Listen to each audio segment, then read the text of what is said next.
న్యాయాధిపతులు 14వ అధ్యాయం.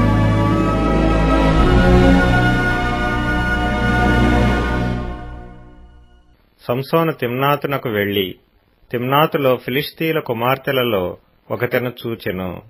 అతడు తిరిగి వచ్చి, తిమ్నాతులో ఫిలిష్తీయుల కుమార్తెలలో ఒకతెను చూచితిని, మీరు ఆమెను నాకిచ్చి పెండ్లి చేయవలనని తన తల్లిదండ్రులతో అనగా, వారు నీ స్వజనుల కుమార్తెలలోనే కాని నా జనులలోనే గాని స్త్రీ లేదనుకొని సున్నతి పొందని ఫిలిష్తీయులలో నుండి కన్యను తెచ్చుకొనుటకు వెళ్ళుచున్నావా అని అతని నడిగిరి.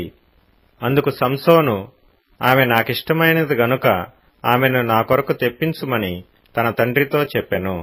అయితే ఫిలిష్తీయులకేమైనా చేయుటకై యెహోవా చేత అతడు రేపబడినన్న మాట అతని తల్లిదండ్రులు తెలుసుకొనలేదు. ఆ కాలమున ఫిలిష్తీయులు ఇశ్రాయేలీలను ఏలుచుండిరి.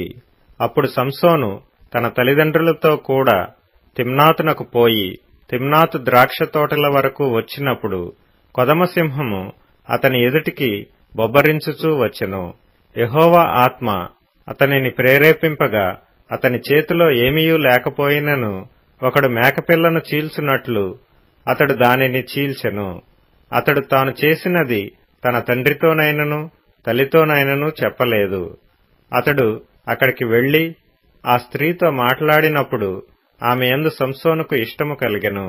కొంతకాలమైన తరువాత అతడు ఆమెను తీసుకుని వచ్చుటకు తిరిగి వెళ్ళుచుండగా ఆ సింహపు కళేబరమును చూచుటకై ఆ వైపు తిరిగినప్పుడు సింహపు కళేబరములో తేనెటీగల గుంపును తేనెయు కనబడగా అతడు ఆ తేనె చేత నుంచుకొని తినుచూ వెళ్ళుచు తన తల్లిదండ్రుల యొద్దకు వచ్చి వారికి కొంత నీయగా వారును తినిరి. అయితే తాను సింహపు కళేబరములో నుండి ఆ తేనెను తీసిన సంగతి వారికి తెలియజేయలేదు. అంతటా అతని తండ్రి ఆ స్త్రీని చూడబోయినప్పుడు సంసోను విందు చేసెను. అతడి పెండ్లి కుమారులు అట్లు చేయుట మర్యాద. వారు అతని చూచినప్పుడు అతని యొద్ద నుండుటకు 30 మంది స్నేహితులను తోడుకొని వచ్చిరి. అప్పుడు సంసోను, మీకిష్టమైన ఎడల నేను మీ ఎదుట ఒక విప్పుడు కథను వేసెదను. మీరు ఈ విందు జరుగు 7 దినములలోగా దాని భావమును నాకు తెలిపిన ఎడల నేను 30 సన్నపు నార బట్టలను 30 దుస్తులను మీకిచ్చెదను. మీరు దాన్ని నాకు తెలుపలేకపోయిన ఎడల మీరు 30 సన్నపు నార బట్టలను 30 దుస్తులను నాకియ్యవలనని వారితో చెప్పగా వారు, మేము ఒప్పుకొందుము, నీ విప్పుడు కథను వేయమని అతనితో చెప్పిరి. కాగా అతడు, బలమైన దానిలో నుండి తీపి వచ్చెను, తినుదానిలో నుండి తిండి వచ్చెను అనెను.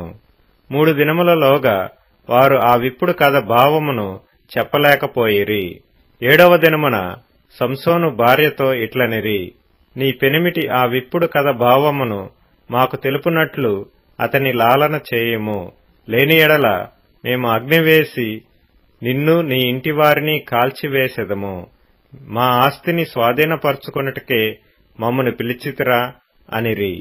కాబట్టి సంసోను భార్య అతని పాదముల యొద్ద పడి ఏడ్చుచు, నీవు నన్ను ద్వేషించితివి గాని ప్రేమింపలేదు. నీవు నా జనులకు ఒక విప్పుడు కథను వేసితివి, దాని నాకు తెలపనైతివి అనగా అతడు, నేను నా తల్లిదండ్రులకైనను దాని తెలపలేదు, నీకు తెలుపుదునా అనినప్పుడు ఆమె వారి విందు దినములు 7 అతని యొద్ద ఏడ్చుచూ వచ్చెను.